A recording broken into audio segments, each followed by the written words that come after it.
Salam sejahtera dan selamat pagi. Anda bersama saya Rizal Zulkafli dan ini adalah buletin awani khas sempena dua perkara menarik yang akan berlaku pada hari ini, iaitu pertandingan akhir bahas Piala Perdana Menteri ke-45 2018 dan juga penamaan calon Sungai Kandis N49. Dan pertama sekali kita ke pertandingan akhir bahas Piala Perdana Menteri ke-45 2018 dan pada tahun 1974 di The Malay College Kuala Kangsar, Perdana Menteri kedua pada ketika itu iaitu Allahyarham Tun Haji Abdul Razak memulakan ataupun melancarkan Piala Perdana Menteri Malaysia untuk 10 sekolah berasrama penuh di Malaysia pada ketika itu untuk melahirkan bakat pemimpin yang dinamis, cerdas dan juga bijaksana dari sekolah-sekolah berasrama penuh.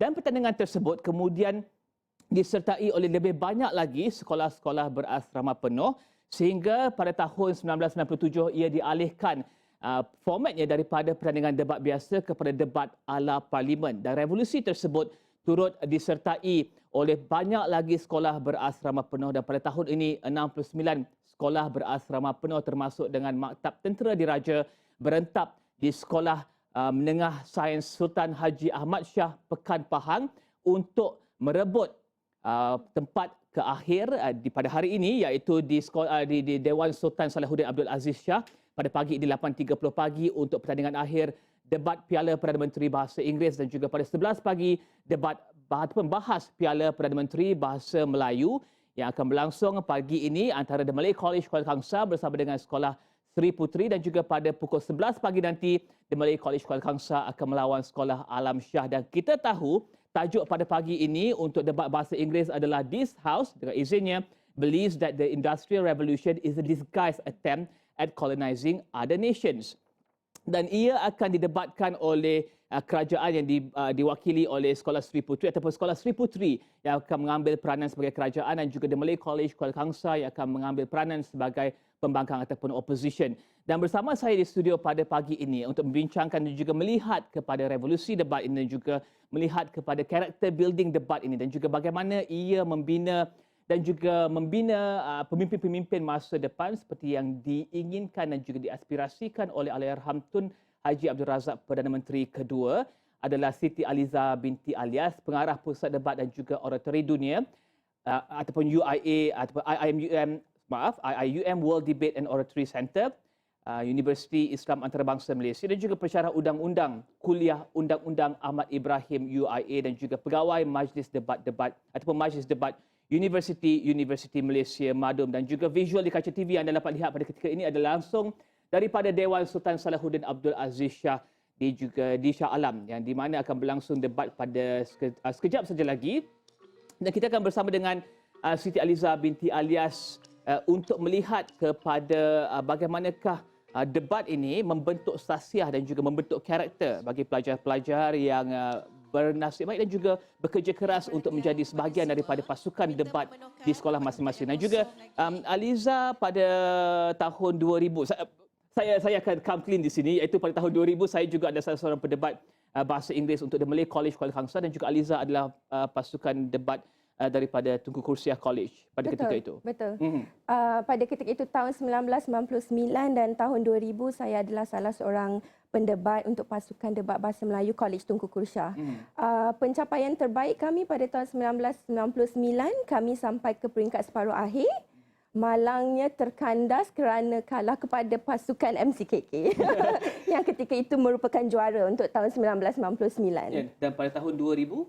Pada tahun 2000 saya rasa MCKK juga ke final bertemu dengan Sekolah Menengah Sains Pokok Sena dan pada tahun itu Sekolah Menengah Sains Pokok Sena mengalahkan MCKK lah selaku juara bertahan pada ketika itu. Dan, kita nak bercakap tentang character building dan juga tentang bagaimana ini akan membentuk sasiah pelajar-pelajar dan saya dapat tahu yang bahawa pelajar-pelajar yang pernah menjadi pendebat terbaik, pembahas terbaik sewaktu di sekolah menengah mereka kemudian masuk ke UIA dan juga terus melanjutkan minat mereka dalam bidang bahas itu sendiri. Bagaimana ia dipupuk di peringkat sekolah?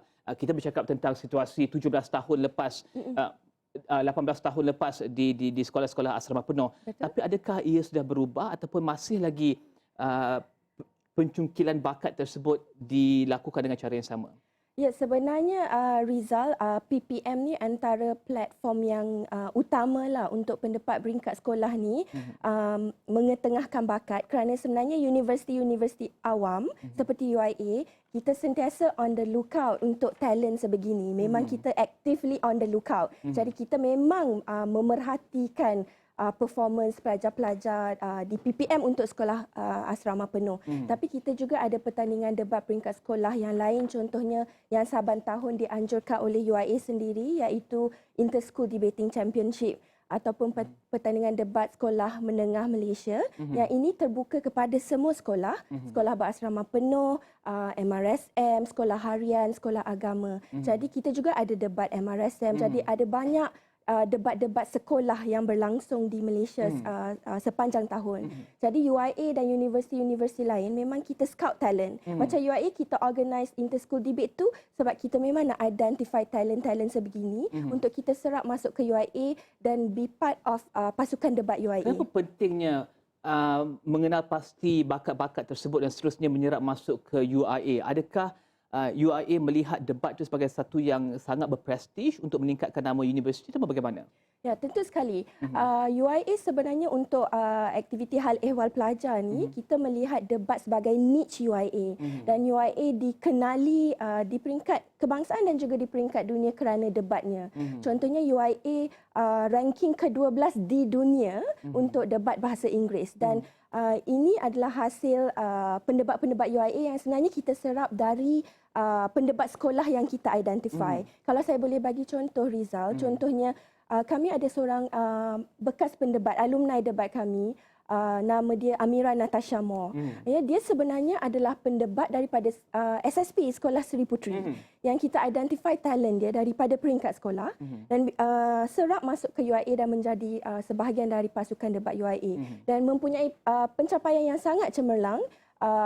Dia adalah salah seorang ahli pasukan debat bahasa Inggeris UIA yang memenangi pertandingan Cambridge Intervarsity Debating Championship pada tahun 2016, iaitu pencapaian yang sangat membanggakan untuk pasukan Malaysia lah, kerana mengalahkan even Oxford University, alma mater saya ketika di final.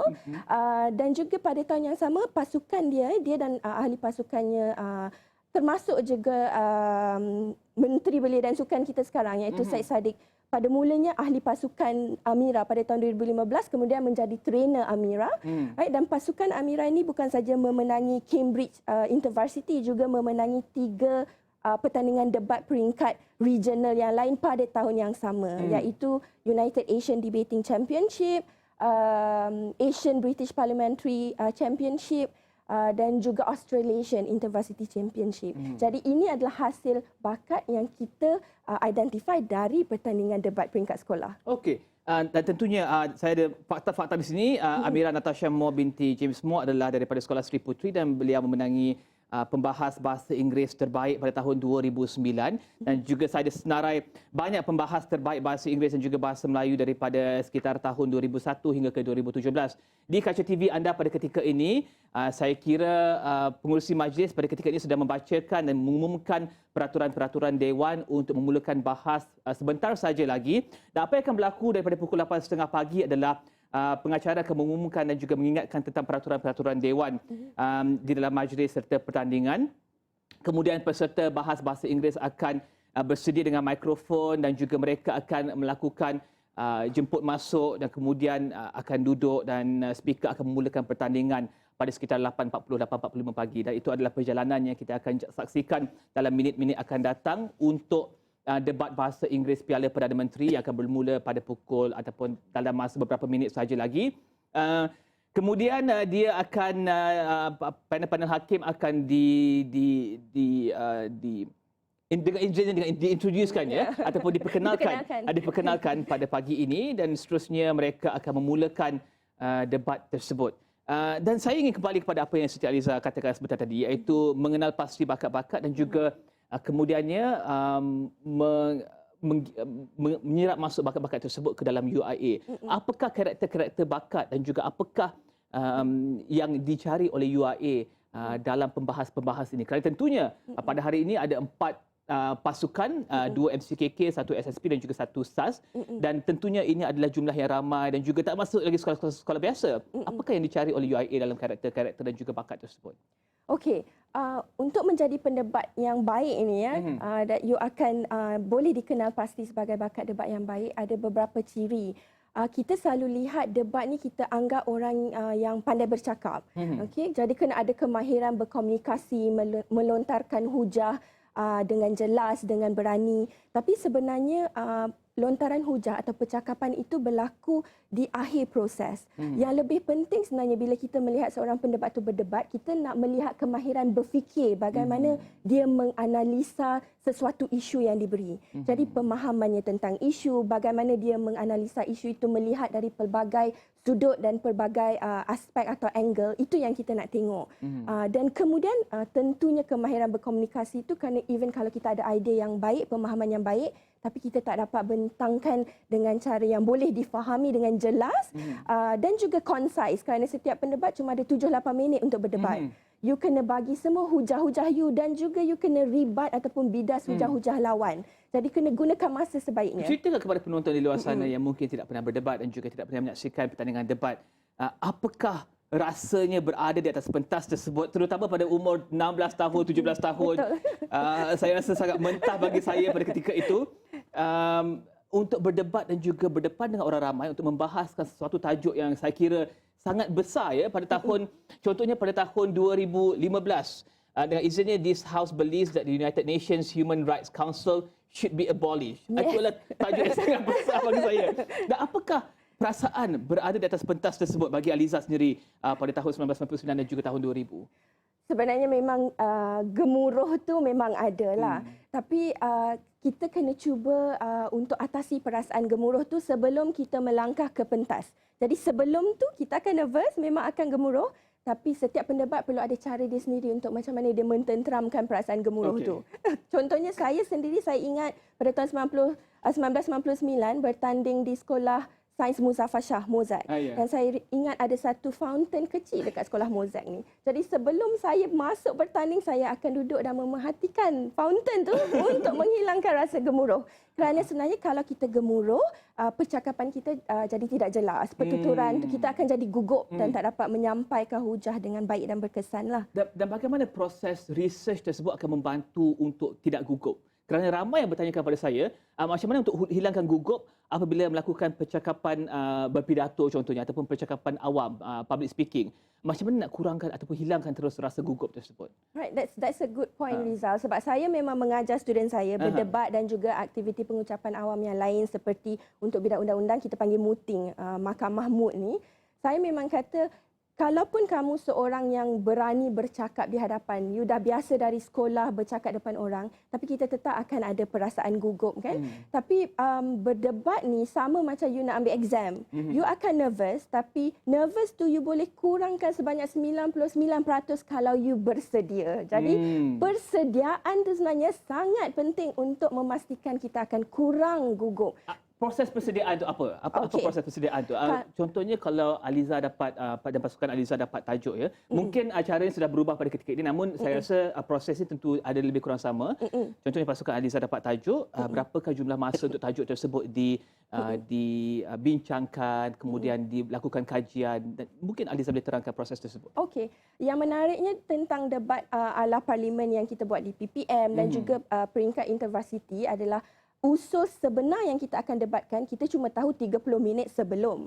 Jadi di situ kena ada kemahiran untuk berfikir dengan pantas dan berbincang dengan ahli pasukan. Tapi kita akan tahu tema-tema bahas itu apa. Jadi bila kita dapat tahu apa tema-tema, kita kena buat research yang menyeluruh untuk setiap tema. Contohnya kalau temanya alam sekitar atau temanya human rights. Jadi semua pendebat kena bersedia. Jadi persediaan untuk pertandingan ini sebenarnya berlaku sepanjang tahun. Kerana you kena buat research, you kena banyak membaca, you kena tahu semua isu-isu berkaitan setiap tema yang you akan perdebatkan. Jadi bukan saja you membaca, malah you kena ada banyak sparring session, debate bersama ahli-ahli kelab yang lain. Jadi itu pentingnya kita ada kelab debat bahasa Melayu, kelab debat bahasa Inggeris. Kerana bukan saja ahli pasukan yang akan berdebat Tapi junior-junior ni yang akan menjadi pelapis juga berperanan sebagai sparring team untuk pasukan kita berlatihlah sepanjang tahun berdebat. Sebab kalau you tak ada latihan yang cukup,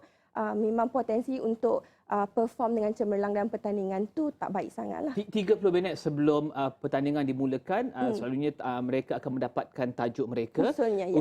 usul mereka, dan seterusnya apa yang berlaku selepas 30 minit tersebut, adakah sama ada akan berdebat untuk pihak government ataupun opposition akan diketahui pada waktu ketika itu juga ataupun bagaimana? Ya, bila usul tu diberitahu, pasukan juga akan tahu sama dia akan berdebat sebagai pihak kerajaan atau pihak pembangkang. Okay, government or opposition. Jadi ada masa 30 minit ni kita panggil prep time. Jadi waktu tu adalah waktu untuk ketiga-tiga ahli pasukan, waktu tu trainer ke, coach ke, kalau sekolah cikgu ke, tak boleh adalah. Hanya ketiga-tiga mereka yang akan berbincang, okey, apa kes yang akan dibawa berdasarkan usul tersebut. Jadi 30 minit tu memang sangat crucial. Okey. Sebab saya memikirkan apa yang berlaku pada sewaktu tahun 2000, 1999, 1998, kerana saya kira pada waktu itu kita mendapat tajuk lebih awal sedikit untuk persiapan untuk pergi ke Piala Perdana Menteri di sekolah-sekolah berasas penuh di sekitar Malaysia. Kemudian sekitar 1 jam sebelum ataupun 30 minit, saya tidak ingat jumlah masanya, adalah untuk kita memilih bahagian. Dia ada toss coin. Kemudian kita pilih bahagian. Sama ada kita kerajaan atau pembangkang. Ya, betul. kemudian ada 4 pembahas dan kemudian 3 yang akan berbahas akan kemudian melakukan persiapan akhir, iaitu rehearse balik skrip tersebut, kemudian rehearse balik ataupun latih semula points of information, iaitu soalan-soalan yang mungkin dijangka dia akan ditanyakan oleh pasukan-pasukan lawan. Dan di kaca TV anda pada ketika ini kita dapat lihat pasukan debat daripada kedua-dua pasukan, iaitu College Melayu Kuala Kangsar ataupun The Malay College Kuala Kangsar dan juga Sekolah Sains Puteri akan mula menaik ke pentas dan juga mengambil tempat masing-masing. Dan selalunya pasukan government akan di sebelah kanan dan juga opposition di sebelah kiri. Pasukan kerajaan sebelah kanan siapa? Sebelah kanan di tengah-tengah ni adalah di tengah-tengah ni adalah Tuan Pengerusi ataupun Speaker Dewan. Okey. Sebelah kanannya adalah kerajaan. Okey, sebelah kanan kerajaan dan sebelah juga kirinya adalah pembangkang. Okey. Ada anda dapat lihat di kaca TV anda ketika ini, iaitu pembahas-pembahas. Saya ada 4 nama untuk pasukan bahas The Malay College Kuala Kangsar, iaitu saya akan bacakan: Izzat Aryan, Muhammad Luqman, Muhammad Arif dan juga Adil Arif. Dan kami tidak tahu lagi siapakah yang akan berdebat di pentas pada ketika ini, kerana 3 pendebat sahaja akan mendebat ataupun akan membahaskan, dan juga pasukan selalunya ada 4 orang. Termasuk simpanan. Termasuk simpanan. Betul. Kemudian di Sekolah Seri Puteri adalah Nur Sarah Hanis, Hasya Atia Iman dan juga Nur Zafrina binti Zainal Rashid. Dan penjaga masa ada di situ. Okey, saya rasa kita boleh mula sekarang dan kita ambil sekarang ke pertandingan akhir bahas Piala Perdana Menteri ke-45 bahasa Inggeris antara Sekolah Seri Puteri dan juga The Malay College Kuala Kangsar. Will be the speaker for the debate. The motion for today is: this House believes that the Industrial Revolution is a disguised attempt at colonizing other nations. I'm sure that everyone present is excited for the arguments to begin. But before that, it gives me a great pleasure to introduce members of both benches. Ladies and gentlemen, seated gloriously on my right, representing the government, is Sekolah Seri Puteri Cyberjaya.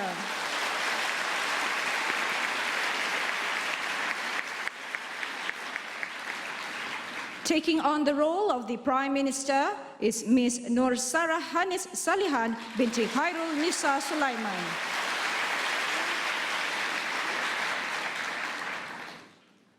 Hailing from Sekolah Seri Puteri, it is an honor to finally be on this stage. This young debater, who was born in Kuala Lumpur, looks up to Khadijah Siddiq and Maya Angelou as her idols. She aspires to be the Minister of the Women, Family and Community Development. Next, the second Minister of the Government is Ms. Hasya Atia binti Khairuddin.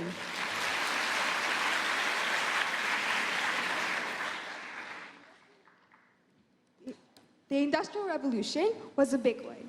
However, the girls' revolution that we offer is far greater. Also born in Kuala Lumpur, this 16-year-old student aims to be a strategic insights analyst. Idolizes Amal Khan and Emma Watson, this young lady believes that sincerity is the secret of success. The third minister of the government is Ms. Iman binti Muhammad Afu.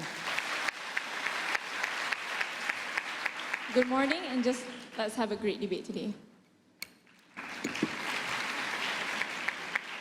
Hails from Subang Jaya, Selangor, this bright Form 5 student aspires to become a sustainability officer at Dida Cosmetics. She looks up to Rihanna as her idol and holds the firm principle in equal rights for all races. And last but not least, the reserve speaker for the government bench is Ms. Nur Zafrina binti Zainal Rashid.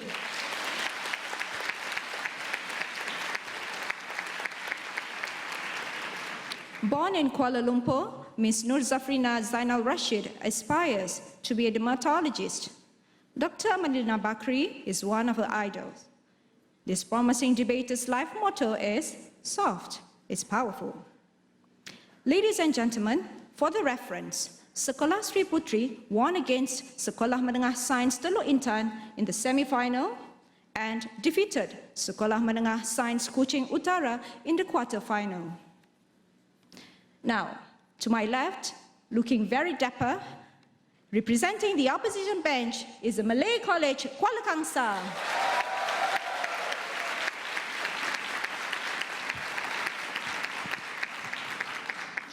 The first speaker of the opposition team is Mr. Izzat Aryan bin Sazmal Effendi. Assalamualaikum and a very good morning. Born in Sheffield, England, this young man aspires to be an actuary. He idolizes Elon Musk and believes that we should settle for nothing but excellence. Next, second speaker representing the opposition is Mr. Muhammad Luqman bin Muhammad Nawar. Assalamualaikum, a very pleasant day I bid to all. Hails from Alostar Kedah, he is said to be a criminal psychologist, believes that refined talents equate to dominant opportunities. This 16-year-old student looks up to his father, Dr. Muhammad Nawar bin Arifin, who is an orthopedic surgeon, as his idol. And the third speaker of the opposition is Mr. Muhammad Arif bin Azmi. Assalamualaikum warahmatullahi wabarakatuh, and good morning I bid to all. Comes from Seremban Negeri Sembilan, this Form 5 student idolizes Sultan Muhammad Al-Fateh. Quoting Bertrand Russell, life is nothing but a competition to be the criminal rather than the victim, as his life motto. He aspires to be a corporate lawyer. And not forgetting, the reserve speaker representing the opposition team is Mr. Adel Arif bin Luqman.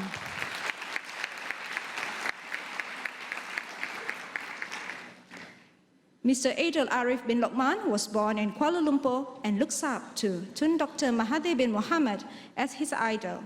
This promising debater aspires to be an accountant, and he says that if you don't take a step forward, you will always be in the same place. Just do it. For the reference, the Malay College Kuala Kangsar won against Seremban Girls' School in the semi-final and defeated Sekolah Alam Shah Putrajaya during the quarter-final.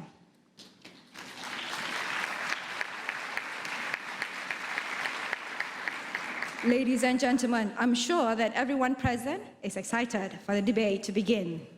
But before that, allow me to first introduce our lineup of wise adjudicators for this final of the English Language Debate Prime Minister's Challenge Trophy 2018. Our panel of esteemed adjudicators is led by Associate Professor Dr. Haji Ahmad Mazli bin Haji Muhammad, Dean, Akademi Pengajian Bahasa, University Teknologi Mara Shah Alam.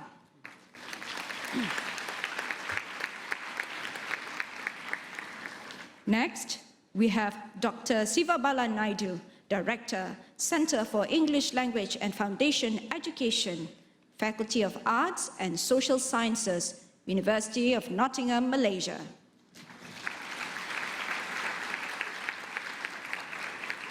Our third adjudicator, we have Puan Atsura Elia binti Ahmad, lecturer at the Faculty of Education, University Technology Mara.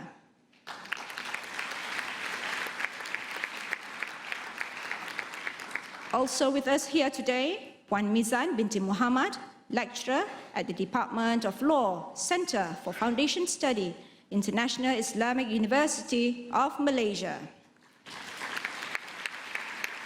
And last but not least, Mr. Faris bin Zahir, Manager of the Law Division at Kumpulan Prolintas. To keep the time today would be the ever-alert timekeeper, Danish bin Zuhairi, and Ahmad Luqman bin Muhammad Noor.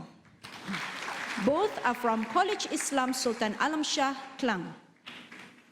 Ladies and gentlemen, members of the August House, before we delve further into the substantive speeches, allow me to brief everyone present on the rules and guidelines to observe in the course of the debate. Debaters are not, under any circumstances, allowed to mention any sensitive issues that touch on race, religion, or any personal issues that may offend, humiliate, or embarrass any parties, debaters, adjudicators, or members of the floor. The use of Quranic verses and hadith to support the team's arguments is prohibited at all times. The first speakers of each team will be given 8 minutes to speak. The second and third speakers of each team will be given 8 minutes to speak.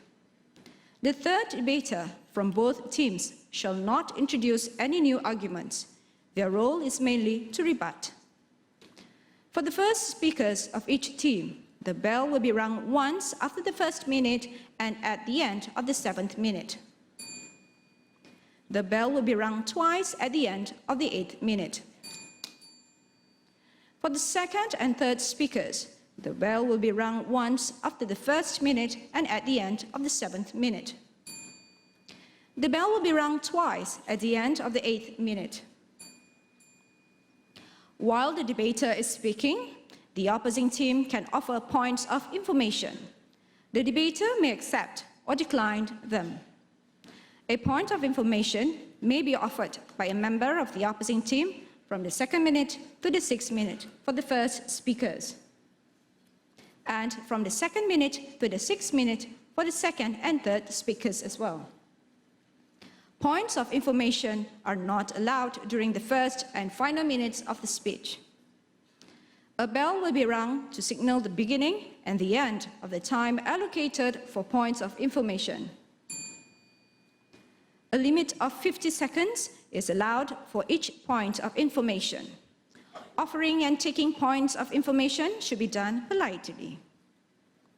A debater is required to raise his or her hand and to stand when putting forth a point of information. Rude, abusive, or aggressive behavior in both instances will lead to deduction of marks. After the end of the substantive speeches, the debate will take a break of 3 minutes for the teams to prepare their reply speeches. Each team will then be given 4 minutes to deliver their reply speech, with the opposition's reply speech being delivered first, followed by the government's. During the reply speech, the timekeeper will ring the bell once at the 3rd minute to signal that the debater has 1 minute left. At the end of the 4th minute, the bell will be rung twice to signal the end of the debate.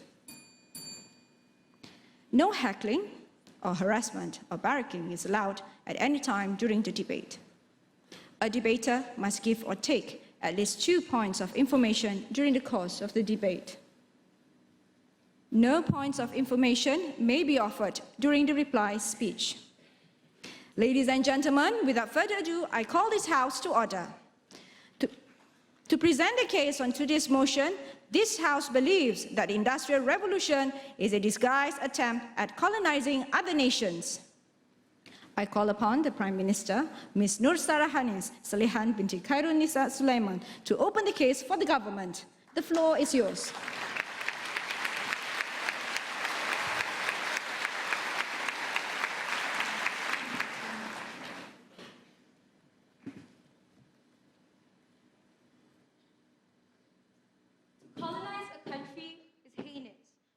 pretend that you are bringing good to them, but instead you are exploiting their rights, you do not pay them wages, and you promise them a better future without actually providing one is monstrous.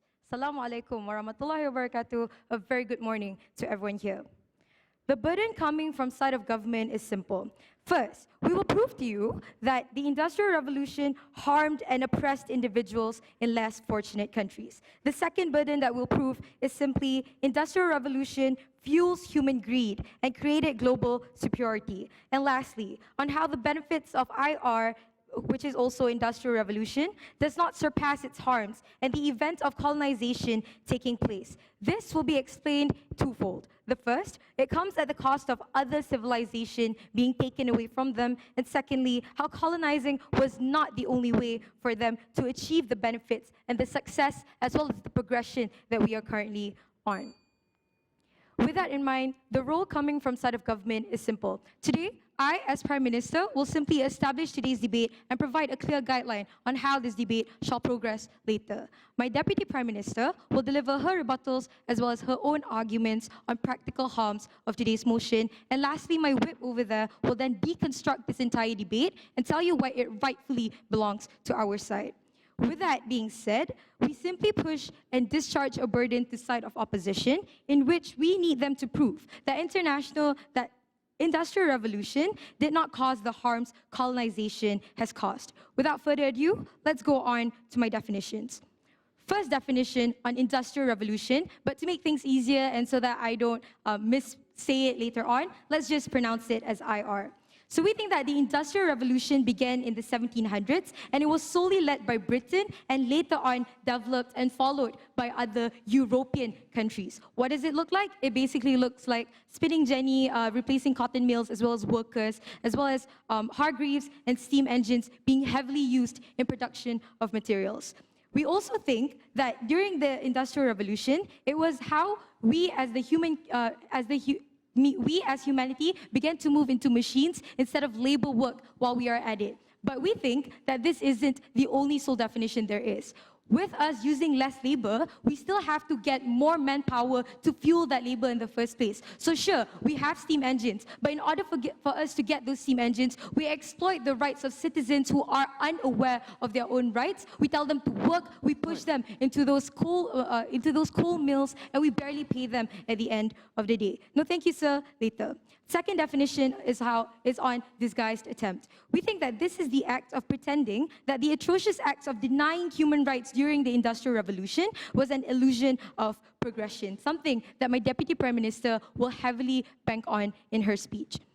Next definition is on colonizing. This is twofold. The first, we think that by colonizing, it simply means to establish political control and spreading ideology of your own country to another nation. But secondly, we think, what is the state of colonized nations? We think that in those states, individuals are coerced to serve their colonizers. For example, in India, they were all gathered in a mill to sew indigos in order for them to export it later to Britain's factory. What does this tell you? Is simply when colonizing happens, the only one who benefits are the colonizers instead of the country being colonized. We think that that the idea and the concept of colonization is wrong in and of itself.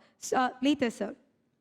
All right, so let's, moving on, let's achieve a couple of common grounds in today's debate in order for us to avoid any form of confusion. The first is the fact that colonization is bad in and of itself. We think that it would be invalid for opposition to justify it or to claim that colonization even had benefits at the end of the day. Because this debate is about whether or not Industrial Revolution left effects that was so abhorrent and damaging to a country that they masked it behind the concept of progress. But second common ground is simple. We are debating on the grounds of this not being the 4.0 Industrial Revolution. We set this case simply in the 1700s when the Britain was leading and the rest of the world was left behind. Why do we do so? No, thank you. First, we believe that IR 4.0 has not been achieved fully yet. It's only been an introduction of it, and we have it achieve a point where everyone has access to it. But second, we think that no nations offer AI, which is a huge component for the 4.0 revolution, to other nations when they're trying to establish democratic ties.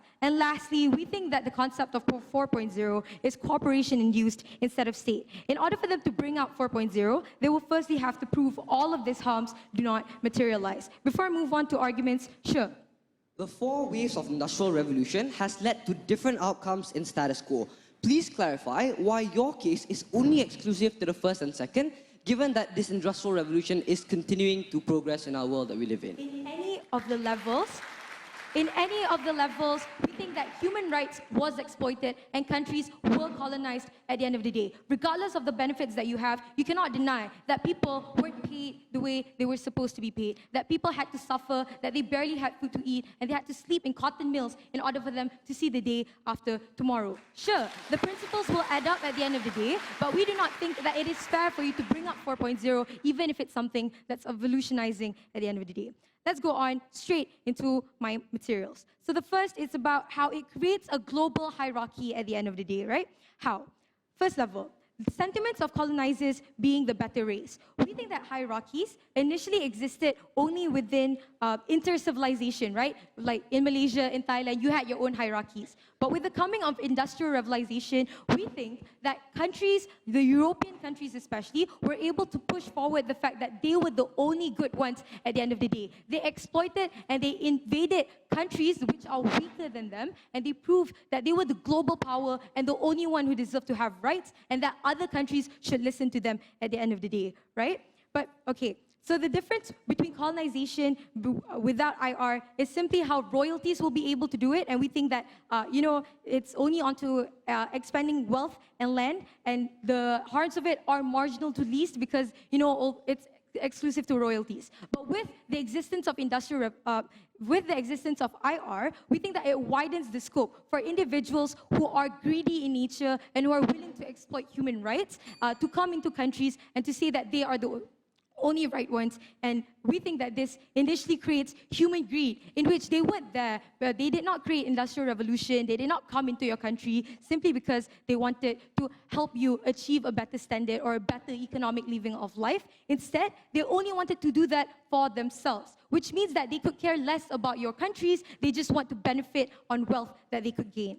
Secondly, we think that the creation of better weapons by colonizers further strengthens this superior ideology that they have. The 2 seconds it takes for you to pull out your careers is the 2 seconds it takes for a bullet to fly to your head.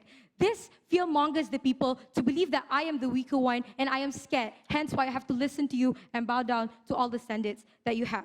Next, we believe that it is all a propaganda in which the white man's burden sentiment is invalid at day's end because they help you only by taking all of your rights, only by taking and stripping you off of all of the raw materials that you have at the end of the day. We think that we should progress together instead of progressing only for the benefits of our nation while regressing other nations who are unfortunate. Thank you.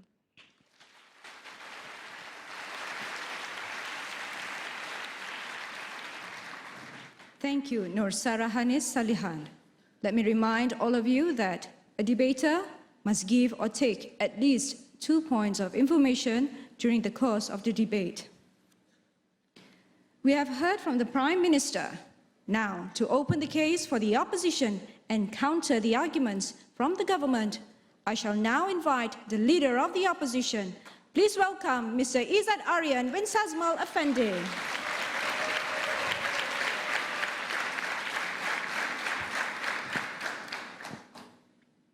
Test. All right,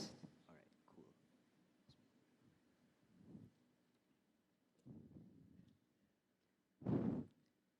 There are none so blind as those who cannot see. There are none so deaf as those who cannot hear. Government believes that a curtain blankets our perception towards colonialism, and its name is the Industrial Revolution. Opposition negates the existence of this very curtain and would remove it to reveal the blinding light of truth. Assalamu alaikum warahmatullahi wabarakatuh. Primarily, I bid to honorable panel of adjudicators, accurate timekeeper, worthy of virtue on the side of government, comrade on the side of opposition, and members of this majestic parliament. This is how opposition enters today's debate. As the first speaker, I'll present the burden of proof, our stance before moving on to several layers of clarifications and rebuttals. Then I'll move on to two arguments entitled, number one, why the modern day is not compatible with colonialism, and secondly, why developing countries are best suited to defend themselves against colonial powers.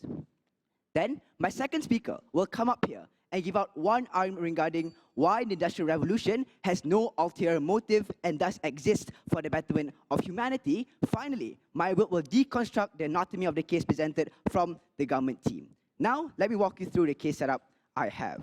What would opposition prove in this debate? There are three things we need to prove to you. Number one, why colonialism will not happen under the modern industrial revolution. Secondly, developing countries are able to defend themselves from efforts to colonize them by colonial powers. And third, the fourth industrial revolution brings more benefits than harms to developing nations. What is our stance? It's very simple. We believe the industrial revolution is not an effort to colonize countries, but it's rather a collective effort to grow and develop technological and digital industries.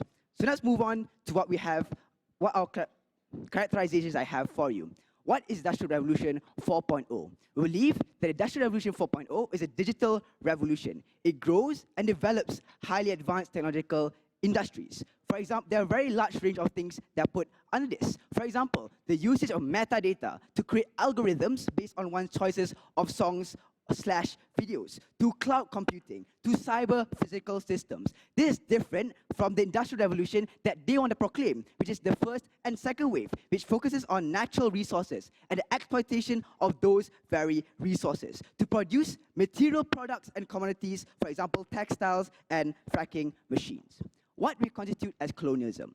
We believe colonialism is when large powers like the US or Western European countries have a significant or total control over the economical and political sectors of smaller countries. Thus, it's government's burden to prove why Industrial Revolution 4.0 would give Western powers to have significant or total control over the politics and economy of developing nations. So let's move on to the rebuttals I have for you.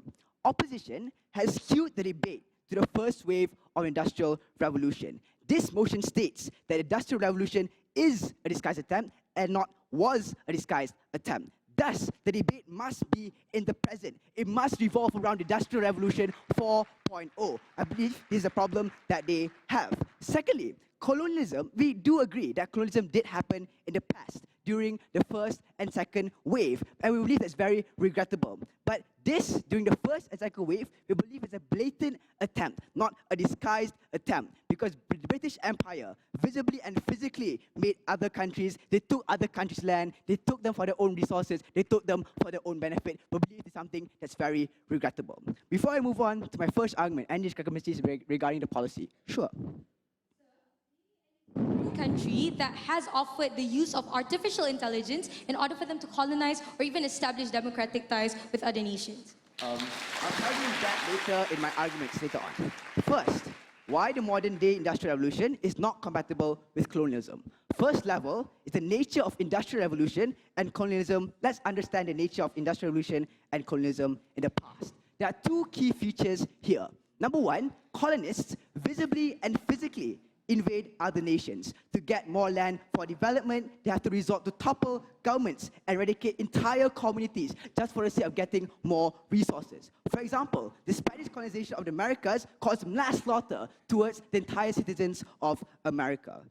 Second level, colonists exploit level and natural resources for their own commodities. This means that these individuals, these colonists, use slaves and forced labor to mine iron ore and coal from colonies and take them back to their respective metropoles, which are their home countries. Second level, what's the nature of the modern day industrialization? Like I said to you before, the Industrial Revolution 4.0 is the digital revolution. Thus, we must focus on the cyber aspects of industries. For example, the production of blockchain technology, which gave the rise to cryptocurrencies like Bitcoin.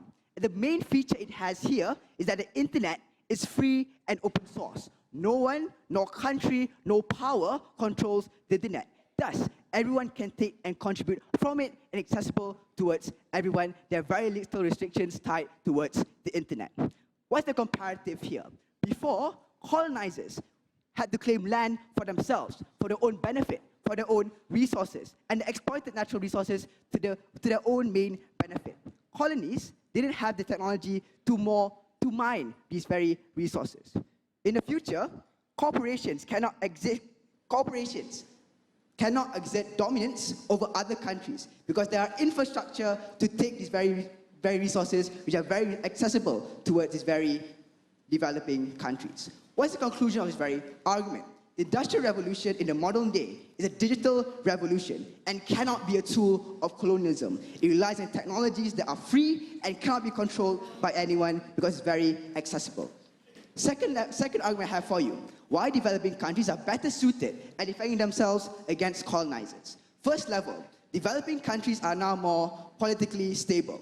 Understand that governments have adopted democratic structures so that elections are fairer, laws passed through courts are more smoother. This is because they want to minimize internal conflict at its fullest between the people at hand, because no one in these very societies are treated unfairly. For example, in India, Kenya, even Malaysia have had peaceful transitions of power between governments post-elections. Second, societies are more politically aware. Other than the educational level rising, society has learned to be careful to foreign threats and corporations trying to monopolize economies in these very countries. For example, our Prime Minister, Tun Mahathir Mohamad, asked to review deals with China to determine whether these deals are fair or not.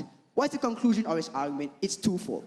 We believe that developed countries are less susceptible to Western powers colonizing them for these two reasons. Number one, because countries are more politically stable now, it's very hard for them to influence political processes, especially democratic processes, because now they're based on elections and majority power. Second, people are more politically aware, because right now people are more involved in the political discussions at hand. They know how to rally towards the governments when they don't think that something is right between the governments at hand, between the dealings with other bigger countries, like, for example, China or even the USA. Panel. The fate towards colonialism lies in your very hands. Would you let it deteriorate under governments, or would you uphold the truth in oppositions? Choose wisely, choose opposition.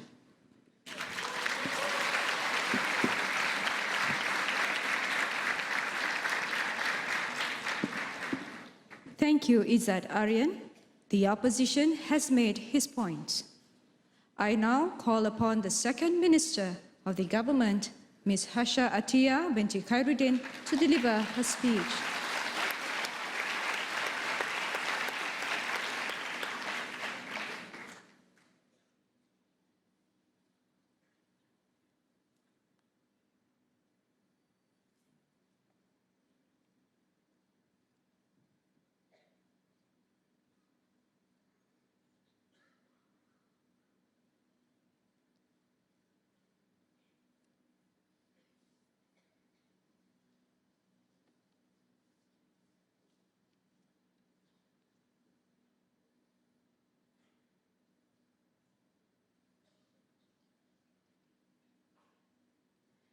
The Industrial Revolution was a shift from agriculture and handicraft to machinery and automation. We can see that all of these things have led to a myriad of benefits in terms of economic growth and sure, things like mass production and also the increase in quality of life. But we also have to concede that all of these things are also the reason a lot of countries are still suffering until today, trying to recover from colonization. We don't think that's okay. Assalamualaikum warahmatullahi wabarakatuh, and a very good morning to everyone present here in this hall today. My job here today as Deputy Prime Minister is to do two things. Firstly, I'll respond to Izzat's case, and secondly, I'll give you an argument on firstly, this disguise is created in the first place, and secondly, the harms of the Industrial Revolution that are further exacerbated under colonization. Moving on to the flaws that we've managed to identify from Leith College. Firstly, we understand that there's a clash between definitions of Industrial Revolution, but we think that it's problematic that they didn't engage at all to the premises that we've already established, but rather they created new ones that make this debate further messy, but we've engaged with that anyway, right? But we think that it's important for them to respond to the things that Sarah has already told you in order for this debate to be fruitful. The second thing is the misunderstood 4.0. Sarah already told you how it's unlikely for this debate to take place into that time frame due to several reasons. The first is we have to understand that the fourth industrial revolution haven't kick-started fully because a lot of countries still don't have access to artificial intelligence. The second reason as to why it's not likely is because even if the fourth industrial revolution has already happened. It's not a country that induces it, but rather corporations, right? Which means that the concept of colonization cannot take place. The third reason as to why is because a lot of, we think that it clashes with the debate, which I'll further explain in my arguments later, but I'll tell you why we win on both grounds. The second thing that they told you, how technology is a global effort, hence it's not colonization, right? That's the biggest thing that they managed to extract from them.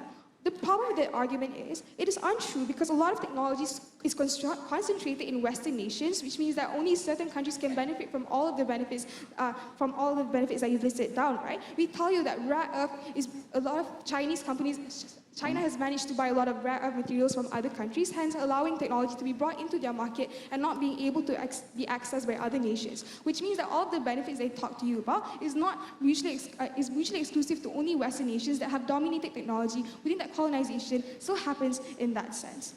So moving on, before I move on with my arguments, right? Sure. Thank you. Remember, perception is subjective, and we believe at the point of which it is subjective, it is not mutually exclusive harmful. Please respond to that. Okay, I'll try to. The problem with the argument is it's premised upon the idea that this debate cannot move on. At the point in time, you push the burden that 4.0 is something that's talked about rather in this debate, right? So I'll engage with my first argument on how this disguise is created in the first place. We think that this disguise that the Industrial Revolution is beneficiary is because it's the dominating academic narrative that Industrial Revolution benefits the world, right? The first level of analysis, we think that colonizers have the direct incentive to constantly and actively convince locals that colonization is good, right? They promise things like economic growth and infrastructure, education, and better administration, but they never mention to you the part where they actively exploit you, how they allow child labor and give you low wages. These are the kinds of exploitations that actively happen in the past, which they didn't engage, and hence we think that it's important for them to acknowledge these kinds of atrocities. The second thing is, the colonizers actively enforce policies that benefit colonial powers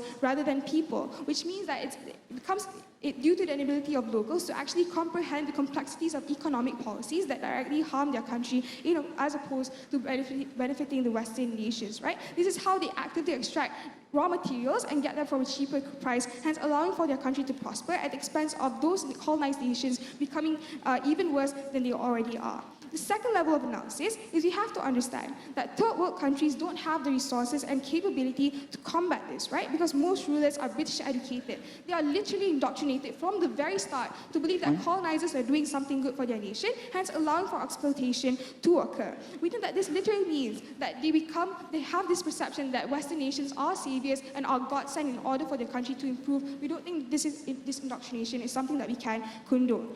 Moreover, they do not have counter-narratives and easily succumb to these ideologies due to lack of education, which is something that Sarah has already mentioned to you about, right? We think that this is how they are schooled to think that entrance of colonial powers is inherently good for the country, which comes at the expense of exploitation, which I'll further explain in the next argument. Before that, sure.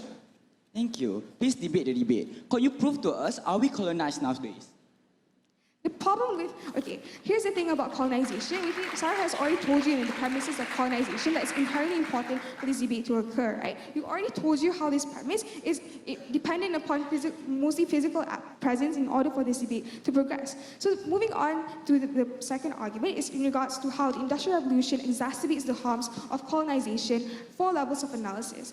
The first, we have to understand how colonial powers actively monopoly governance, right? It literally became mandatory for rulers to have advisors from Western nations, which means that they have the ability to directly influence their policies that benefit Western nations, right? We think that colonial powers create this perception that your economy is dependent upon our expertise, which means they can directly influence the policies and hence allowing most profit to go into the pockets of British officials back home and the industry back home. The result of this is you further exploit these third world countries and leave them in a you worsen things for them, which makes it even worse for these situations at the point in time, right? So we have to understand that once these people have power in social structures, this is when they can further influence these countries to become, to further succumb to their ideologies, we think that's very problematic. So second level of analysis, right? How they create national disunity through racial segregation. We think that in colonization, they geographically segregate you according to races. For example, for Indians, they are supposed to operate on rubber industry, and how Chinese people are centralized on things like commerce and tin industry. The point in time you segregate these races, at the point in time you allow national disunity, which prevents uprisings, right? Which means that colonial powers are further entrenched within these nations. All of these things were to fuel their industries back home, which directly shows to you how the Industrial Revolution literally is the justification that they have in order for them to extract more profit from third world countries and inherently worsens the conditions for people back home. The third problem, right, is how the Industrial Revolution creates an incentive to hunt for resources. We have to understand, we told you again that colonial powers create the perception that we know how to maximize the resources that you have, that we are far more efficient than you'll ever be, which means that you create a perception that you can only succeed at the point in time you allow Western nations to enter your industries in order for them to maximize the raw materials that you have. We already told you that even if this benefit happens, it only goes to rulers and the most privileged, which allows the further sufferings to happen to people under the hierarchy at the bottom of the pyramid. I think that's extremely important for us to acknowledge these people, right? So the fourth and last analysis that I have is how the Industrial Revolution creates a massive incentive for human labor. For example, how they managed to get cheap labor from India to operate in the rubber industry, and how this led to slavery, low wages, and how you started shipping people off, and also how you exploited their human rights due to their lack of awareness on what they had. We think that this comes at the expense of people having to be tasked with things that they shouldn't have believed, right? So the conclusion of this argument is the harms of colonization are further exacerbated under their side because you allow them to maximize their profit in the aim of trying to improve their industries back home. We think that's extremely problematic. Debating alongside Sari and Iman for the very last time, I'm extremely proud to propose.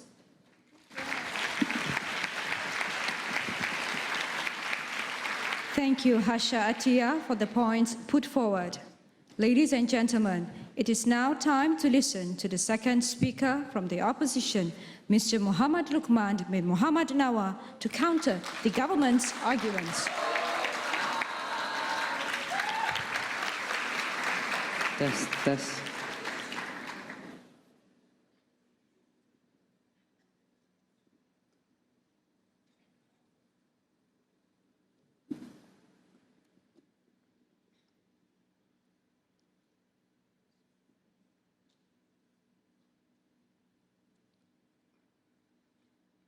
The biggest trick the devil ever pulled was to convince us that he didn't exist. It is extremely regrettable that past colonizations have left colonies economically, socially, and culturally scarred. But amidst this destruction, technological advancements will still persist. The choice then becomes whether we conveniently reject it or we embrace it for the greater good of humanity. Assalamu alaikum and a very pleasant morning. I bid to experienced panel of adjudicators, punctual timekeeper, formidable opponents on side of government, allies on side of opposition, and everybody present in this august house. Here's how I'm going to structure my speech. Firstly, I'm going to forward several rebuttals to the beautiful speaker before me, contentions and responses included. Then I'm going to move on to present one point of argumentation entitled Why the Industrial Revolution in itself is absent of any ulterior motive and exists for the sole purpose of bettering humanity as a whole. Before I move on to any of my positive contribution, I have 4 levels of rebuttals to the speaker before me. Let's take a look on what side of government brought to us. No, thank you, ma'am. I'll take you later. The first thing that has to be clarified in this debate is about the definition of the Industrial Revolution that we live in. Ladies and gentlemen, let's understand and make clear that there are 4 waves to the Industrial Revolution, and there is a contention as to what this debate takes place in. We say, from side of opposition, based on the very spirit of the motion that talks about our current status quo, we think it's necessary for us to debate in the 4th Industrial Revolution. The only rebuttal that government gave was that countries aren't ready for this industrial revolution. There are no countries which initiate this industrial revolution as a whole. We don't think this is true. There are already certain countries out there who have started investing money in these types of instances. What do I mean? This looks like US and the UK, or the globally renowned blockchain. Things like Bitcoin and Litecoin already fall and categorize under the fourth industrial revolution. There is substantial evidence to prove that we are currently applying what we have. We think this debate still stands. But let's take government's case at their best. We think if they take government's case at their best, it is tautological at hand.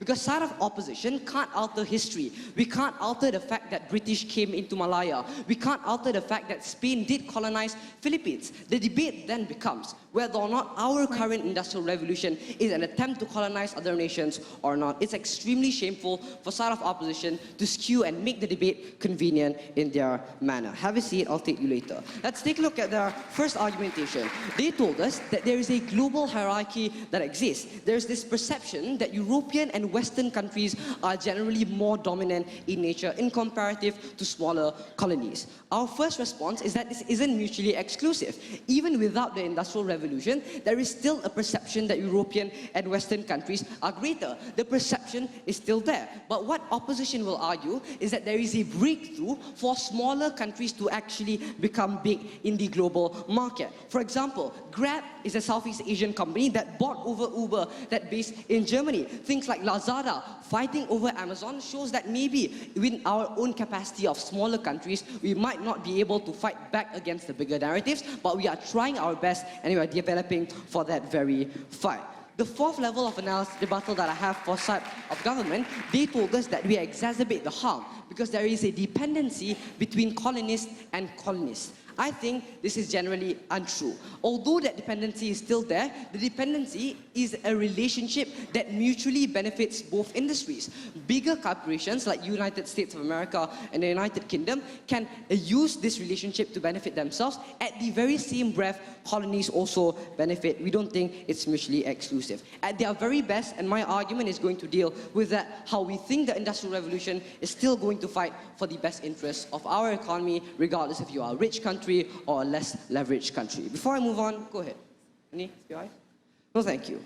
First argument, why the Industrial Revolution is absent of any ulterior motives and exists for the better good of humanity. I have 4 levels of analysis. Let's listen carefully. Number 1, in order to determine whether or not colonialism is the mask that hides behind the Industrial Revolution, we first have to analyze what caused the Industrial Revolution. Side of government failed to do this. We think the main catalyst of the Industrial Revolution, regardless if it's the first Industrial Revolution or it's the fourth, is the independent creation of pivotal innovation technologies that are useful for mankind. Things like spinning jenny or the steamship that was created, or the discovery of electricity. Also, we think what triggers the Industrial Revolution is the need for governments to cater to people's wants and demands. Because more often than not, these demands do exist. People want an increased living standard. People want more cost-efficient ways to mass manufacture products. People want inventions that make our life better. Have a seat, I'll take you later. Given that, the governments are going to evolve and suit the need to evolve the people. Because governments do have an obligation to cater to the people. Governments work on the very sole purpose of serving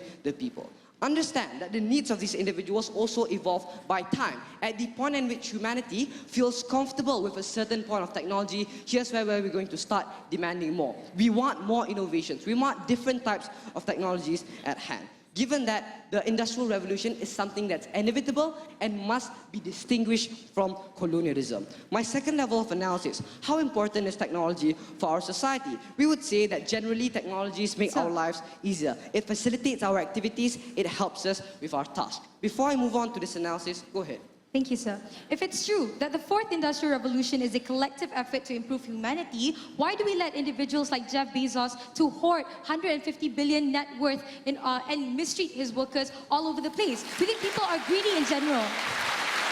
Ladies and gentlemen, the biggest flaw coming from government side thus far is that they conceded and they live in the past, where things like the mistreatment of individuals or workers and the ability for China or other dominant states to extradite land is something that's still legal. We don't think this is so. Our world has been progressing for the past few decades, and we think things like the mistreatment of labor is getting catered to by the end of the day. There's not much harm to what they want to bring.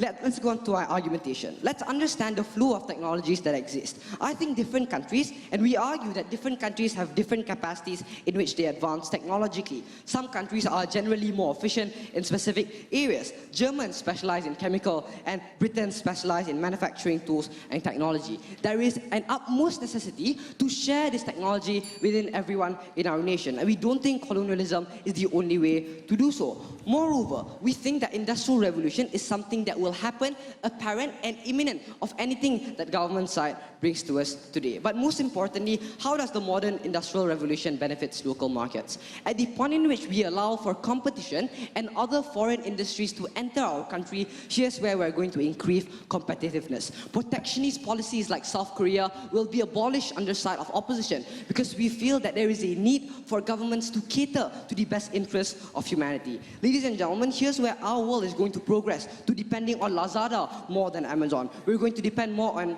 Netflix in comparative to Netflix, because there is a huge exponential growth in local markets rather than the dependency that side of government wants to bring to us today. The conclusion of my speech is this: the technological wave is unstoppable, but we must embrace it because it means that we attain drastic economic improvements. The moment you reject it, you are going to result like countries like North Korea and Iran. All in all, the Industrial Revolution has proven to be a major stepping stone for countries to leap to greater heights. It's time to rid ourselves of this narrative that dependency is necessarily bad. Because when countries fight for policies that benefit the people and the people themselves, that is the fight and choice of utility. That is a choice that opposition fights for. Thank you, Muhammad Luqman, for the points given. The debate is getting more heated. However, I would like to remind all debaters must give or take at least 2 points of information during the course of the debate. Ladies and gentlemen, I shall now call upon the third minister from the government, Ms. Iman binti Muhammad Afif, to deliver her rebuttals.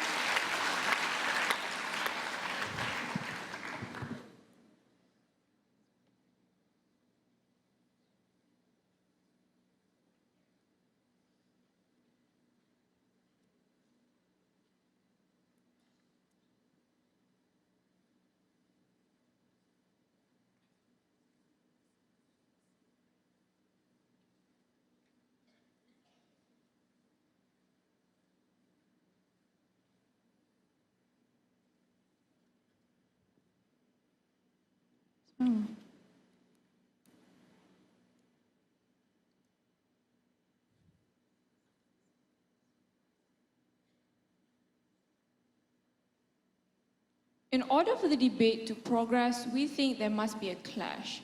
Unfortunately, opposition has been trying to debate in a bubble and not engage with any of my previous speakers' points. So please engage, Arif. Assalamualaikum warahmatullahi wabarakatuh. I beg to everyone present here for today. There are 3 things that I will be doing as a whip. Firstly, I will clarify the context of the debate and provide rebuttals. Secondly, I will compare the case brought by both sides of the House and tell you why we understand the debate better. Thirdly, I will show you the outcome of the debate and reaffirm our stand. So, clarifications and rebuttals. Firstly, we think they were being extremely evasive by debating in a bubble. They were telling you that this context can only exist in IR. But we've already considered and said if that's how you want it, then sure. We'll also extend the harms and benefits as the principles are still the same in my second speaker's speech. But secondly, there was a problem with the definition of colonization, right? We think that all the points and examples that they have given is something that is unnecessarily untrue. Firstly, they told you that it's perfectly fine for us to craft the idea, but we already told you how IR 4.0 hasn't been established at all right now, right? They gave you examples like governments investing in AI and things like so. So this also proves a second flaw in their side. They told you that corporations were the ones who are going to invest in AI and things like so. But the nuances that they give were necessarily governments taking care of their own citizens, right? Governments' best interest to take care of the flow of innovation that happens. We think there's a logical link in that side, right? We think that in order for the debate to progress, you need to tell us which is the main actor. Is it corporations or is it countries? Is it countries that you're talking about? Secondly, on the idea of whether colonization really happens or not, on our side of the house, we give you a fairly debatable definition, right? We told you that if you are under immense power, if you are under immense influence and you are unable to act, you are very vulnerable. This is the point in which you get colonized, right? They completely dismiss the idea that Tia has already told you on China's buying of rare earth materials in Africa itself, right? Because Africa has no form of protection or no way to refuse this sort of purchase, right? This is the form of colonization that happens under their side of the house. We tell you that them throwing out like random information saying, oh, all of us are ready for IR 4.0 is something that is necessarily untrue. Why? Because there's only 5 ASEAN countries that are able to follow through with IR. And the examples that they have given are necessarily Western countries who are already rich. Any one of you? Thank you. I'm pretty sure all of you have Twitter or Instagram account where they post ads or suggested accounts that is algorithm and algorithm is AI. May I know what kind of world you live in? Okay, so here's the thing. They contest to you that internet is something that is free, right? We tell you that AI isn't just necessarily internet. We tell you AI is technological advancements in form of physical things, like robots as well, right? These are the forms of AI that many people want to have, like robots, right? Like other services that require like rare earth materials, like semiconductors, things like that. All those technological advancements that need to happen and need to flow within the world, which cannot happen, right? Because they do not understand exactly why do countries do not want to trade or do not want to like form extremely democratic ties. Because Tia's example of China already proves to you also another thing, that countries do not share the technology without any form of like payback, right? I wouldn't share my AI technology with you if you're just not going to give anything to me back. That's the incentive if you follow their nuance, if governments really take care of their own people, right? So moving on to the clashes. What does it really mean? What is the real motive of AI? This is something that they contested. Firstly, we give you a myriad of examples as to why the motive of AI of IRs is extremely arbitrary. Because the point that they were trying to argue was that IR is necessarily for technological developments all around the world because it's really, really fluid. We tell you that it's not, right? Because this sort of benefits only exist in an arbitrary for white countries and things like so. We don't think it extends to countries who are necessarily poor and countries who can only benefit but cannot give anything back. They have to defend a world. They have to defend this world where it's only for self-benefit for these countries, right? Second. Okay, wait. Before that, Lukman. The fact that companies and countries use these technological advancements for their own purpose means that there is no ulterior motive for them to colonize other nations. What do you respond? This is exactly it, where they're still stuck in a bubble, right? They told you that, corporations are the ones inventing these things, but they still use government nuances in order to have like government or like bilateral relations and democratic trade. We think this is something that is irrelevant, and they still have to understand which is the main actor in today's debate. Because if it is true that corporations are the only ones that take, that invent all these things, then why the need for government investment at all, right? So next, harms and benefits. Does the flow of innovation really happen? Firstly, we don't think the flow of information happens because because these benefits only benefit the country that produces or the one that invests the most. What do I mean by this? I mean if Germany goes ahead and shares its technology with a country that is technologically inferior, it means that the only reason why they want to have trades with this is so that they benefit themselves. We think the idea societal awareness doesn't happen in this case because even if you're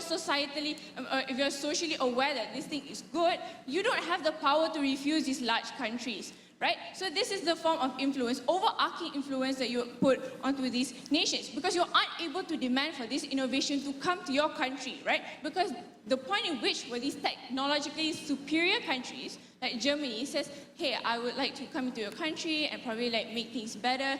This is the point in which where you cannot ask or demand for more as a technologically inferior country, right? Because they're doing you a favor, they're managing your resources. These are the form of harms that are hiding behind IR 4.0. Second, we think mistreatment is something that is extremely harmful because they conceded, well, mistreatment is going to happen. We'll tell you what sort of mistreatment is going to happen. We tell you things like replaceable jobs are something that are going to be far worsened in countries which are technologically inferior. We tell you like these things happen because all these advancements that you put within a technologically inferior country is only going to make things worse for the people in the country themselves. Okay. So to conclude, we think that even in your best case scenario, when people still face these harms, you cannot protect the people who are damaged by these technologically superior innovations, right? These people are the people who cannot benefit and therefore are left behind in a bubble. So what is the outcome of today's debate? We tell you that if IR is exposed as something that is a disguised attempt for you to colonize your country, we think that this is a better way for you to have a democratic union and to protect your best interests as a poor country. They have to concede that the harms that they have are not human. I'm debating as a human. I'm not debating just to win.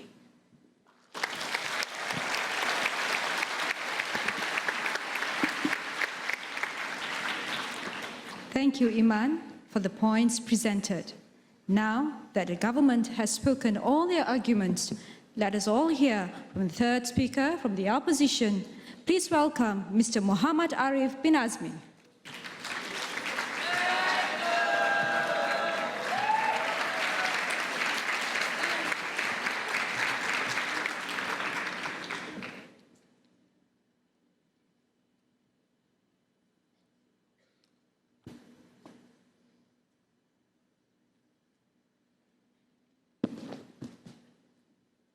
Yes.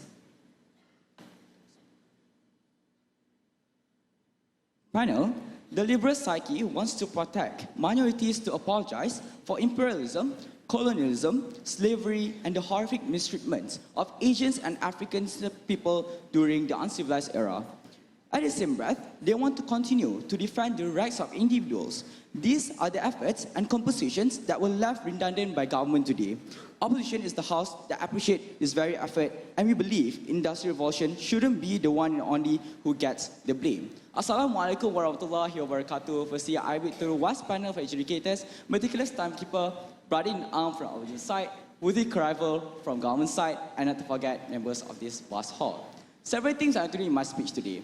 First thing first is that I'm going to strengthen back the stance coming from outside of the house, moving on to the rebuttals to the first, second, and third minister coming on the side over there. And then thirdly, I'm going to make two comparative. First comparative is that I'm going to show to you why in terms of weightage argumentation, we still win this debate. And then secondly, I'm going to show to you which paradigm and which world looks better for you to live in. And then lastly, I'm going to strengthen back the case coming from outside of the house. But before that, let's refocus back the debate, because seemingly the side over there already swayed their case partially or completely, God knows. So this is where I'm going to uphold the very spirit of the motion.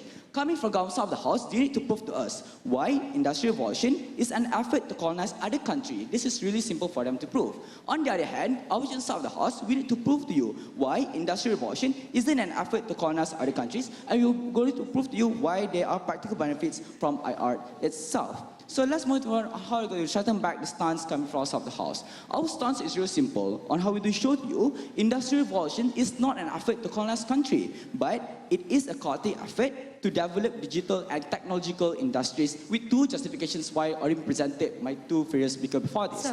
First justification is that fourth Industrial Revolution is a digital revolution and is not congruent or correlates at all with the colonization definition. Note that colonization definition is the policy or practice practice of acquiring significant or total control over another country. Note that industrial revolution under South of the House only occur within corporations and not nations. Second justification on how it's different for the first and second wave of industrial revolution. Because as you can see, in first and second wave industrial revolution, it only focuses on natural resources to produce material products and commodities, as example textiles and fracking machines. We totally live in a different world to be compared in the South of the House. Yes, Sarah?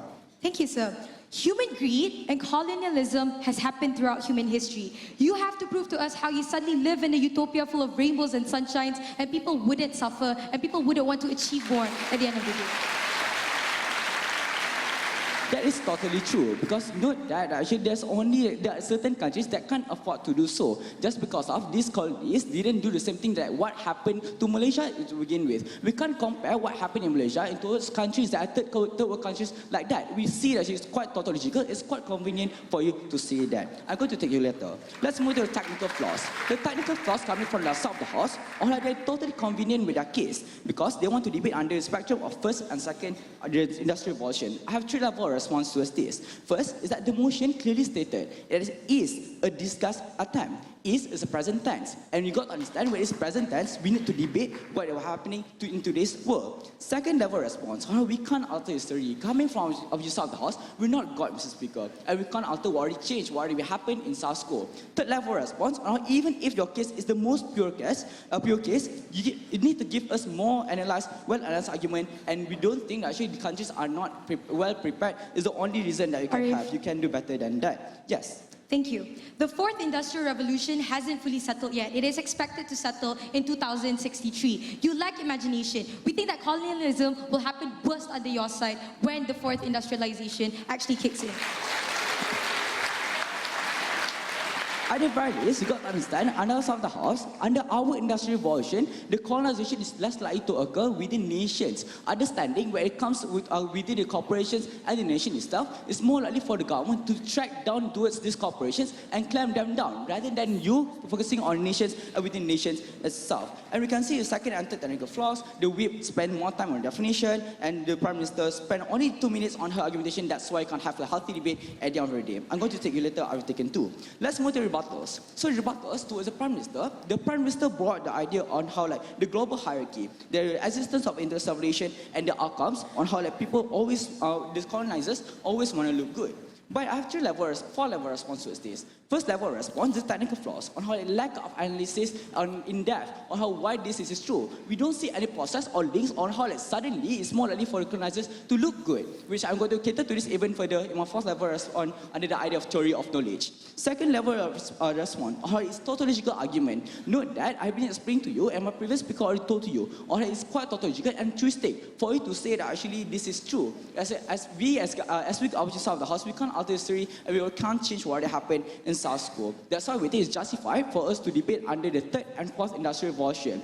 Let's move to the third level response on how the idea of colonizers always want to look good. No, we don't think that the harms proposed by them are not mutually exclusive, because like what I provide to them is that at the end of the day, it all will lead back to your perception back again, because perception is subjective unless it brings objective harms, like investors seize their investment to a particular country. Or as an example, we may think that I am handsome, but at the point but you got to understand, some part of society may think that I'm not. That's what we're telling you, the idea of subjectivity and the perception at the end of the day denied. Let's move to the fourth level response. Since their cases are under-analyzed, let's debate under the worst case scenario. Even if these colonizers still want to look good at the end of the day, in extreme cases, we will told to you there are harms that are minimizing as time flows. For example, acts and laws and whatnot. And secondly, is that only leads back to stereotype and perception on how it's based on how you the environment that you live and how the environment nurture you. So let's move to the comparative.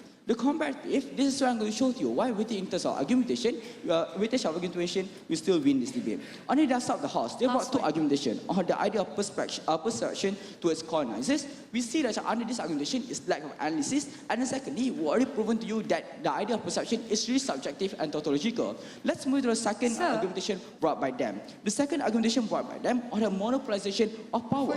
We can see the argumentation brought by the second speaker is tautological and truistic argument. And then secondly, in fact, industrial revolution is the reason why we became more progressive as time flows. So we don't see that the argumentation are contentious to be compared under outside argumentation. As we can see, under outside argumentation is more realistic to be compared under outside the House. We don't see any outcomes coming from outside the House if they want to debate under the idea of first and second industrial revolution. So by this, you can see the world that I live in is the world that people will regret industrial revolution. It's meaning to say, at the point of you regret industrial revolution, you regret the Malaysia that we have right now, because you regret the existence of diverse communities that we have in today's world. So to end my speech, government side might blurt us with how bad is industrial revolution, but we can conclude on how sassy industrial revolution was more than Rihanna. Perhaps they are just jealous, I guess. So they are the side that regrets the existence of diverse countries that we have right now. So with this, we see only options of the House, the only House that appreciate the Malaysia that we're living right now. Thank you.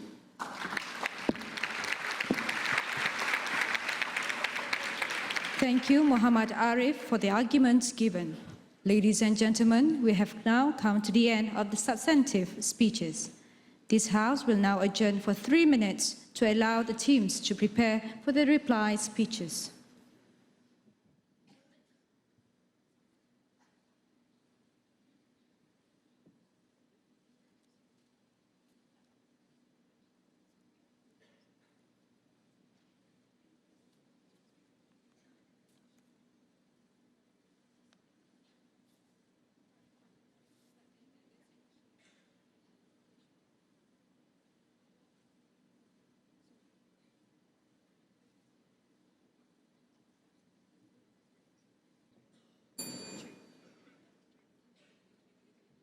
Thank you, timekeepers. Ladies and gentlemen, I call the House to order once again. Members of the august House, this debate will resume with the reply speeches. To sum up their case, I would like to call upon Muhammad Luqman from the opposition to deliver his reply speech.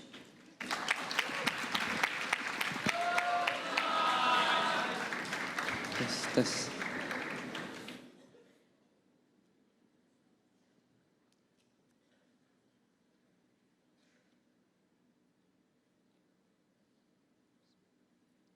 Having a negative perception is a sin, because once you do so, nothing will ever be positive in your eyes. Assalamu alaikum and welcome back. I'm going to do 3 things in my reply speech. First, I'm going to compare the argumentations brought from side of government and opposition.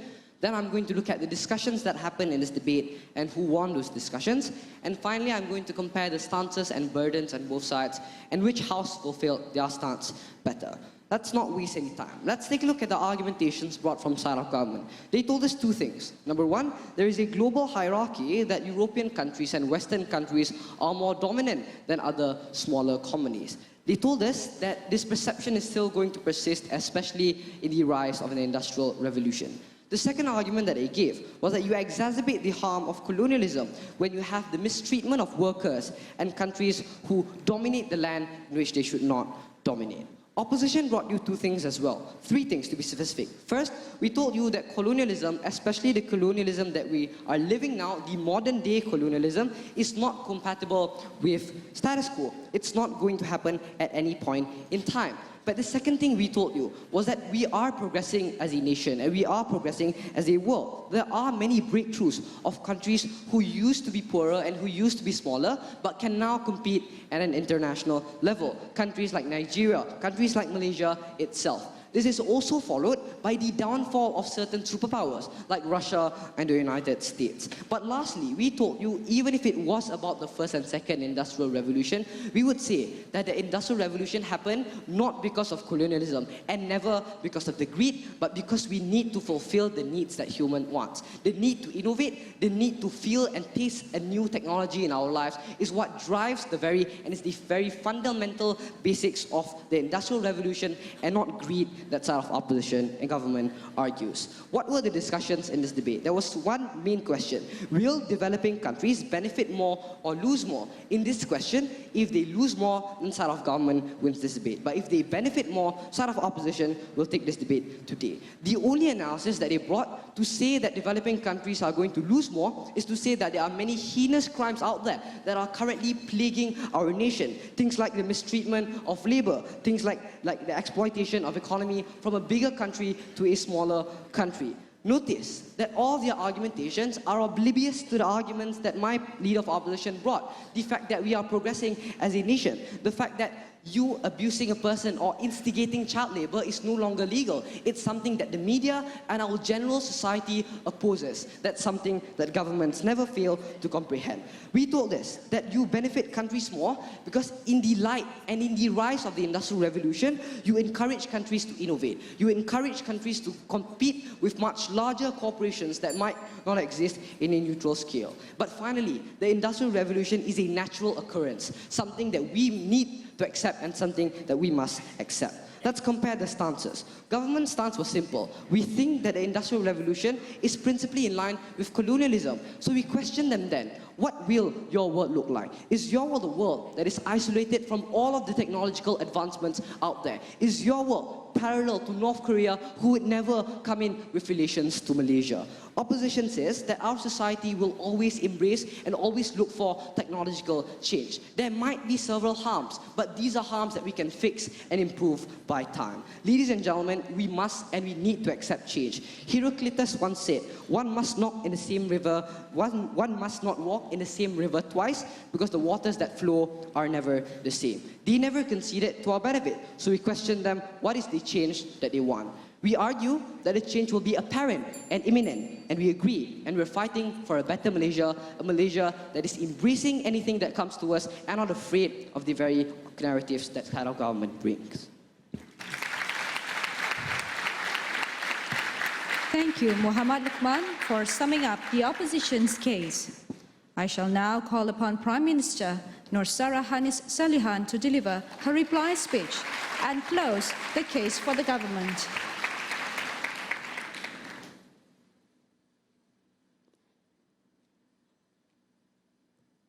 Not only is this the last speech you'll be hearing for today, but this is my last speech as a debater from Sekolah Sri Puteri. So pay close attention, because that side has not been doing that. My reply speech will be divided into two. One, why they're wrong. Two, why we're right. Hence, we'll prove to you why we win today's debate. We think that the major thing for you to understand is that we're not asking for you to change history. We're telling you to acknowledge history, because you cannot deny that people have suffered, that people had to sleep on floors, that people had to starve in order for them to see the day after tomorrow. And they did not do that out of their own consent. They did that because white people came to their nation and forced them to do so. We think that you do not protect these people, you do not acknowledge their existence, and moreover, you push them aside and you're willing to trade humanity for you to progress at the end of the day. We tell you your progress is not a global effort. Your progress at the end of the day is only going to benefit the white people and not the Africans of Eritrea. We don't think you have proved to us that link exists at the end of the day. First flaw, they live in a utopia. We think they lack imagination. The fourth IR will only absolutely occur in 2063. In that period of time, you will have robots replacing your doctors, you will have robots replacing your governors. Then, people would have a bigger chance to exploit you. And in that circumstance, they have not proven how that world is still better. We think that that side is very narrow to say that AI is the only form of fourth IR. We think that that's false at the end of the day. Come on, boys, I thought you can do better. Next, they wanted to be positive. They wanted to say we have to accept progression and trade off all of the harms that will happen in that sense. We think that that positive mindset was also the mindset that allowed Israel to continuously invade Palestine. We think that that positive mindset is the reason why so many people are still suffering, and only the people who are privileged receive their benefits. Second, they gave us absolutely no new responses after Luqman Nawar was done with his speech, right? We understand that you think the debate flows on only the fourth industrial revolution, but we don't think that that's an excuse for you to not engage with us. Boys have to be more understanding in this case. That's why relationships never work at the end of the day. Fourth, they are also the side who acknowledge and telling us that colonization was something that was justified. Arif literally told you, do you regret Malaysia now? I tell you, yes, I regret Malaysia now because we are divided by racism, because the Industrial Revolution was the reason why we are divided and conquered at this end. This debate was not about changing history, it's about acknowledging that it happened. It's about listening to these people and understand that they have suffered. You refuse to do that. Why do we win today's debate? Why? We recognize that progress in the current world does not happen hand in hand, and that human greed is something that's so hard for us to get rid of at the end of the day. Hence, why we have to acknowledge people suffer, hence why we have to learn that these people too have rights. Second, we acknowledge the people who have suffered. What do we get from that? We get a more empathetic society and a society that can respect one another better. I think that this is more important than the progress you want to achieve. It is no use for you to have flying cars, but people who still discriminate over the skin color that you are born with at the end of the day. We don't think you live in a very good world. We don't think that that positive outcome is something that we want at the end of the day.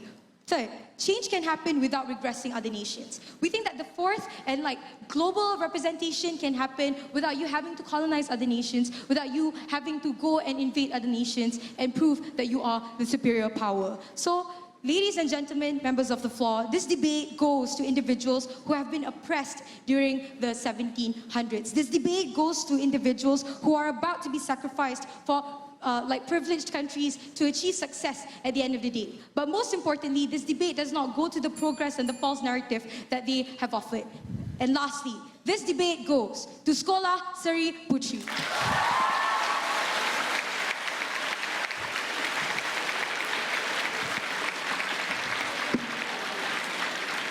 Thank you, Nur Sarahanis Salihan, for summing up the government's case. Ladies and gentlemen, quoting Professor Klaus Schwab, the founder and executive chairman of the World Economic Forum on Industrial Revolution, the transformation will be unlike anything humankind has experienced before.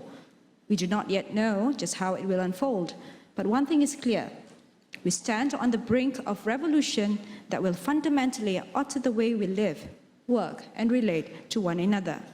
Well, ladies and gentlemen, the verbal war has been fought and the battle of wits has run its course. We have now come to the end of the final of the English language debate, Prime Minister's Challenge Trophy 2018.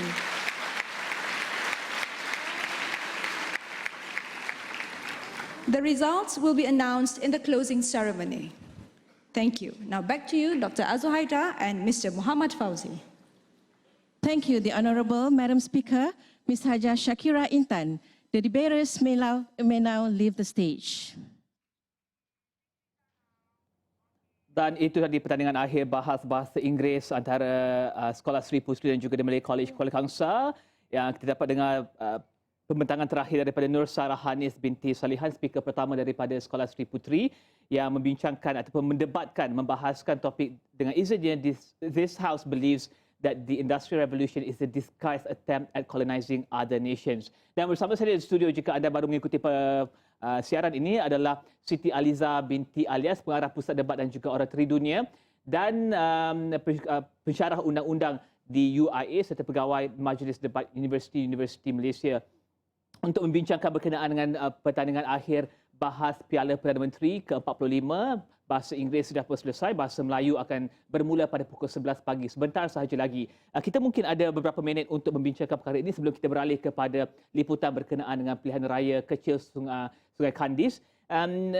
Pendapat Aliza sendiri berkenaan dengan debat tersebut, apakah yang menarik, dan juga kita mungkin tidak mahu membincangkan tentang pasukan manakah yang akan menang ataupun akan kalah, tapi tentang prestasi kedua-dua pasukan dan juga tentang tajuk itu sendiri. Okey, saya rasa itu satu debat yang baik untuk pelajar sekolah menengah, satu debat yang baik sebab banyak hujah-hujah yang dilontarkan itu adalah hujah-hujah yang matang lah untuk level debat sekolah. Ia adalah debat yang baik. Tapi of course lah, pastinya ada ruang untuk improve if I may comment.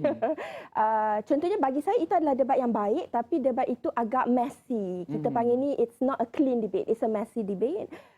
dan faktor utamanya adalah kerana tidak ada clash in the definition pada motion atau usul tadi kan.